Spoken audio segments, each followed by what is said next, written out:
tenemos a Pablo Meliquio, ¿no? Ay, por Vamos a hablar suerte. con él. Sí.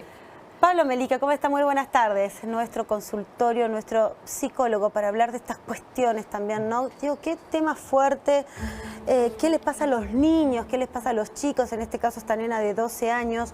No es el primer caso que sucede, que a través de TikTok muere un chico queriendo hacer este desafío.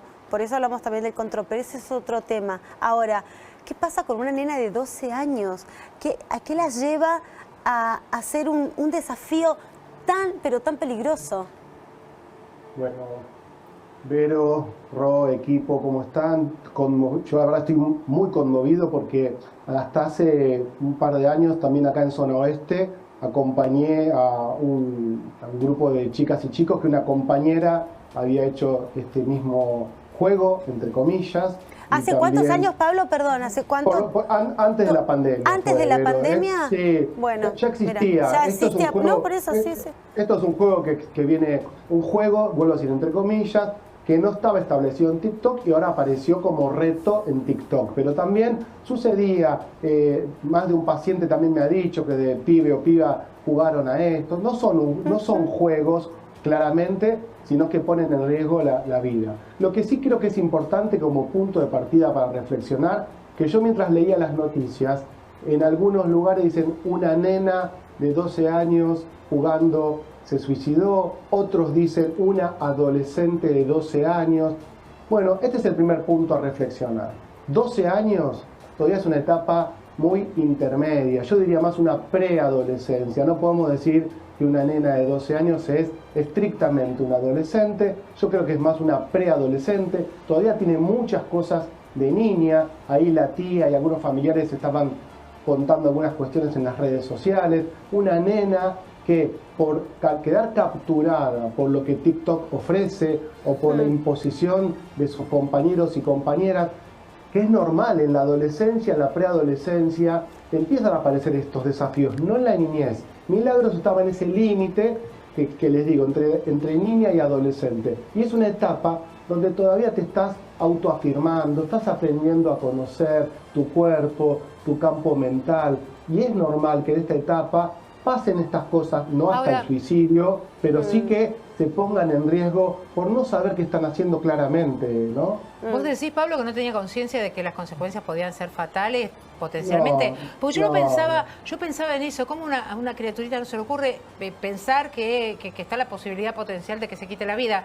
Yo recordaba cuando murió el cantante de INXS o David Carradine, que también mueren por prácticas de autoasfixia en medio de una supuesta práctica sexual de autosatisfacción. Y digo, bueno, pero eran adultos, sabían lo que estaban haciendo y sabían las consecuencias y los posibles o potenciales peligros a los cuales se sometían. ¿Esta preadolescente podría haber tenido conciencia de que corría riesgo su vida si no podía controlar la situación? ¿No es una forma de demostrarle a la familia, a los amigos y todo que ella tiene control sobre todo?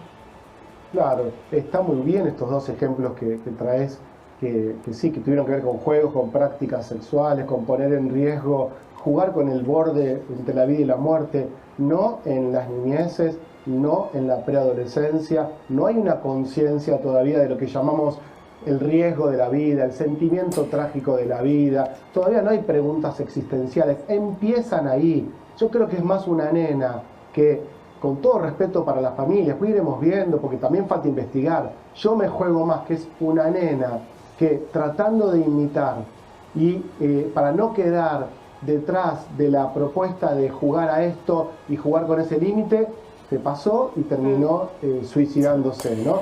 Es más un accidente que un intento de suicidio. Un suicidio es una búsqueda de la muerte. Si esto es un juego o una picardía. Y hay chicos de esa edad que se quitan la vida, Sí, pero es muy poco común, son excepciones en general. Sí, sobre todo que han vivido situaciones traumáticas de violencia física, de abusos. Sí, una niña o un niño que han sido abusados, que son maltratados físicamente, excepcionalmente.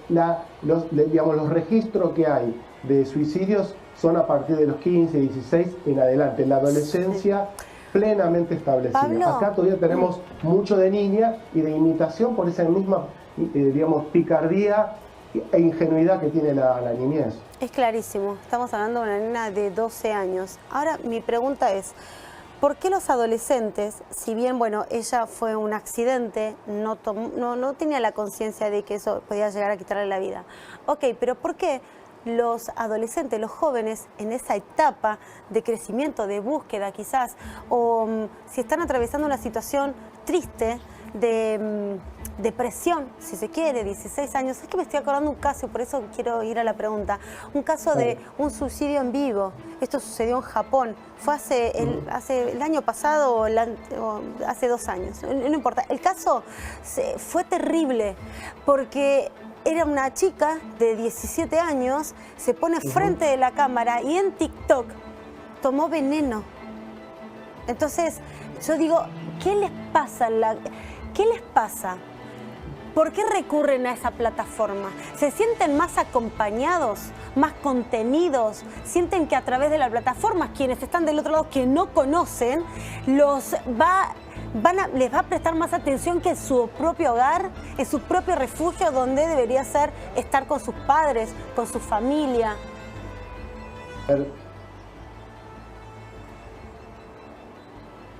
Ay, no te escuchamos, Pablo. Te silenciaste, Pablo. Te silenciaste, Pablo, sin querer. Yo no me silencio. Ahí está. Ahora sí. Ahí está. Sí. Bien. No toqué nada. Ahora sí te escuchamos claramente. Vamos a pensar lo siguiente. La adolescencia, y esta nena estaba entrando paulatinamente en la adolescencia, es una etapa de autoafirmación. Entonces es muy común que se pongan a prueba. Y adolescencia es igual a transgresión. Piensen en sus propias adolescencias. Transgredir quiere decir ir más allá de los límites, provocar a los demás, provocar a los adultos. Son 2 niveles de pensamiento ahí. El adolescente se está poniendo a prueba a sí mismo y está poniendo a prueba a los otros, especialmente a los adultos. Siempre están pidiendo una mamá, un papá, alguien que aparezca, que los invite a pensar, que les ponga un límite. Es una etapa de autoconocimiento y de autoafirmación. Es normal en estas etapas que haya, ¿sí?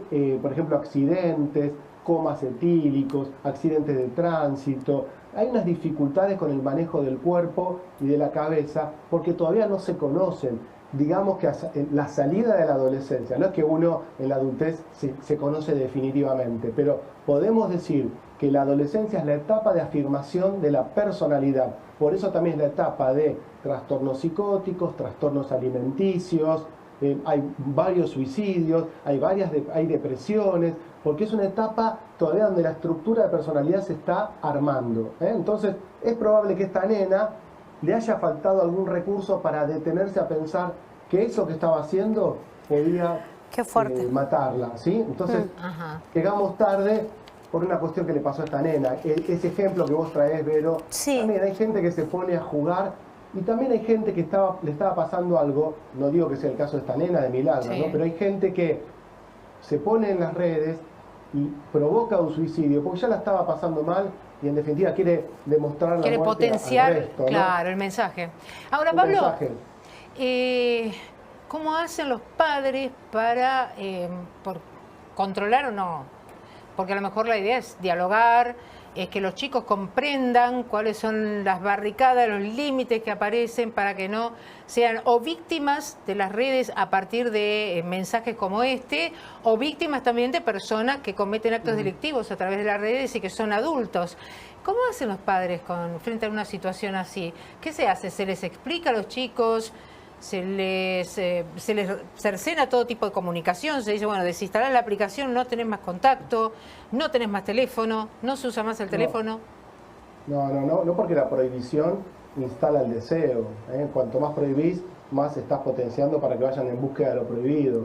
Lo que es importante acá es, lamentablemente Milagros ya no está, vamos a usar a Milagros como herramienta, como recurso, ¿sí? Entonces todas las mamás y los papás y las tías y tíos, los adultos que estén mirando, que tengan la posibilidad de dialogar con niñas y niños, expliquen lo que le pasó a Milagro. Seguramente te van a decir, yo ya lo sé, no me digas, porque tienen esa tendencia a sabérsela toda, sí, totalmente. Pero ustedes insistan en poner palabras, en explicar que detrás, ¿sí?, de un juego puede haber algo riesgoso, que detrás de una identidad puede haber un adulto pedófilo, que hay un montón de recursos que no son válidos y que se utilizan en Internet. Entonces también lo que se muestra como cuerpos ideales, que no son cuerpos ideales, son cuerpos impuestos. Internet es una galería de imposiciones que agarra gente vulnerable y terminan pasando estas cuestiones. Entonces tenemos que hacer que la gente sea menos vulnerable. Y esta es la tarea que tenemos como adultos y como profesionales. Orientar para que se pueda pensar y ser crítico con lo que estamos consumiendo. Qué tarea difícil, Pablo, pero muy difícil esa, porque los chicos están hoy rebeldes, están muy contestatarios, ellos se creen que salen al mundo.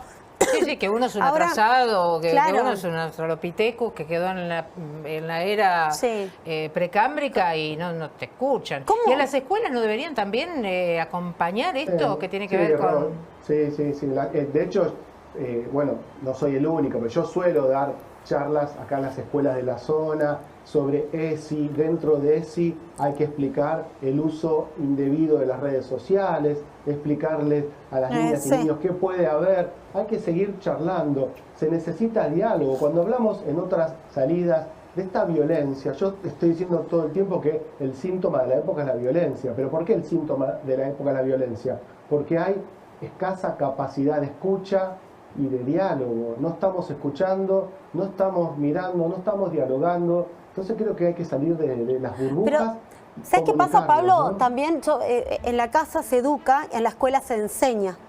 Entonces digo que también estaría bueno que a nivel Estado, ¿no? Implemente también una política donde los padres se sientan acompañados, sobre todo en estos momentos. Los padres se sienten acompañados con las diferentes instituciones, con los profesores, pero ¿sabes qué pasa acá también? El Estado no acompaña. Y como el Estado no acompaña, está ausente en todas las cosas que son prioridades, como la educación de los chicos, para que no sucedan estas cosas, al estar ausente, entonces van a seguir ocurriendo. No es prioridad hoy, parece esto, porque sería muy bueno fusionar la educación de la casa con la escuela que enseña, pero acá en este país, viste, nadie quiere trabajar, Pablo. Somos los únicos que estamos trabajando acá, nosotros desde nuestro lugar, poder aportar un granito de arena, hablando con vos, un avesado en la materia para ver de qué forma podemos llegar un mensaje a cada uno de los hogares. Porque después, viste, a mí, de no hay verdad, compromiso, cuando van pasando, yo creo que cuando...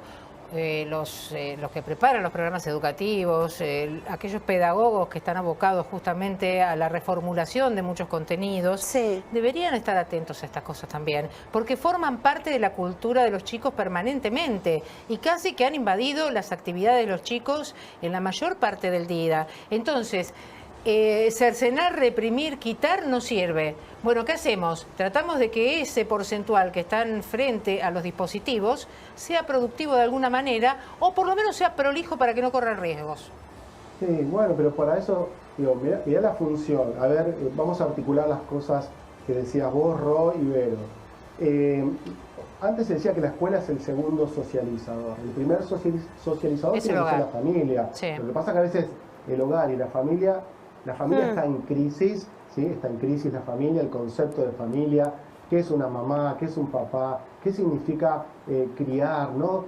Hay muchas dificultades en la crianza. Entonces, porque hay un país en crisis. Bueno, pero partamos de la casa a la institución. Las escuelas a veces reciben, ¿sí? Niñas y niños que están muy poco atendidos, muy poco registrados, muy poco mirados, y entonces en las escuelas terminan haciendo un montón de síntomas, y ahí trabajamos los equipos de orientación escolar, ¿no? Psicopedagogas, psicólogos, tratando de ayudar, pero a veces en un equipo de orientación escolar hay dos profesionales con 700, 900, 1000 alumnos.